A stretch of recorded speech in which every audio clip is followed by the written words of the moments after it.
نے آپ کو بتایا تھا کہ پہلے 3 سال میں تحریک انصاف کی عمران خان کی حکومت کے اندر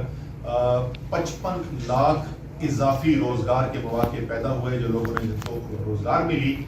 اور یہ 3 سال بار بار یاد دلاتا ہوں کہ اس کے اندر وہ عرصہ بھی شامل ہے, اس کے اندر کوئی 1.5 سال ایسا رہا جب کووڈ کی وبا پھیلی ہوئی تھی دنیا کے اندر, اور بڑی بڑی دنیا کی معیشتیں جو ہیں بشمول ہمارے جو ہمسائے ہیں, بھارت ہے, دوسرے ممالک ہیں, ان کی معیشتیں بالکل بہہ گئی تھیں. اس کے اندر 3 سال کے اندر 55 لاکھ روزگار کا اضافہ ہوا.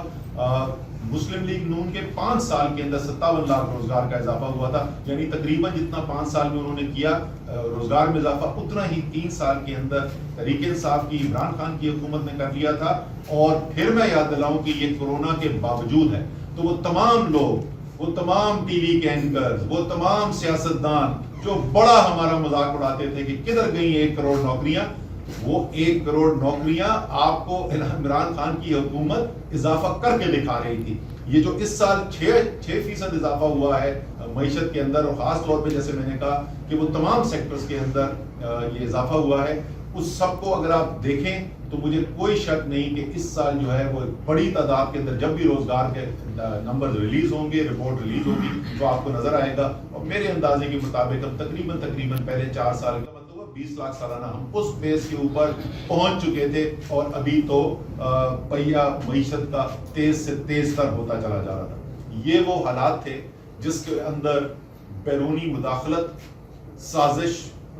بند کمروں کی سازش اور ضمیر فروخت کر کے, ضمیر خرید کر عمران خان کی حکومت کو گرایا گیا. پاکستان کے اوپر پاکستان کے استحکام کے اوپر ایک حملہ ہوا, اور اس کی قیمت جو اس وقت پاکستان ادا کر رہا ہے آپ نے سنی لیا ہوگا. ابھی تک تو خبریں پھیل گئی ہیں. اس وقت صورتحال یہ ہے کہ آج صبح انٹر بینک مارکیٹ کے اندر, یہ اوپن مارکیٹ نہیں ہو فارن ڈیلر والا, انٹر بینک مارکیٹ کے اندر جو ہماری سرکاری جو بینکس کے اندر جو ٹریڈنگ ہوتی ہے 200 سے اوپر پہنچ چکی تھی, اور 200 روپے کے اوپر کوئی ڈالر بیچنے کو تیار نہیں تھا. صبح کی صورتحال یہ تھی, ایک مارکیٹ کے اندر جو پینک قسم کی صورتحال ہوتی ہے ایسی نظر آ رہی تھی. یہ کیا ہے پاکستان کے ساتھ, اور جو اس کے عوامل بنے ہیں اس کی بڑی تفصیل سے بات کی جا چکی ہے. لیکن ذرا سا آگے کی طرف دیکھیں کہ یہ صورتحال میں نے آپ کو بتا دیا کیسے معیشت کس طریقے سے ترقی کر رہی تھی, کس طریقے سے بہتری کی طرف گامزن تھی, کس طریقے سے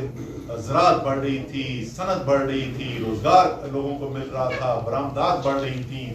ترسیلات بڑھ رہی تھیں, تمام جو بہتری ہو رہی تھی اس سب کو ہلا کر رکھ دیا, اس کی ساری بنیادیں ہلا کر رکھ دی. معیشت کے اندر پہلے بھی میں یہ کہہ چکا ہوں, کاروباری لوگ جو ہیں وہ سمجھتے ہیں, سرمایہ کار سمجھتے ہیں غیر یقینی صورتحال جو ہے وہ زہر ہوتی ہے, اور غیر یقینی صورتحال جو ہے اس کو حل کرنے کے لیے ایک راستہ وہ ہے جو بہتری کی طرف جاتا ہے, دوسرا راستہ وہ ہے جس کی ہمیں باتیں سنائی دیتی ہیں. بہتری کا راستہ یہ ہے الیکشن کال کریں, سارا پاکستان جو ہے متحد ہے اس کال کے اوپر کہ ہاں جی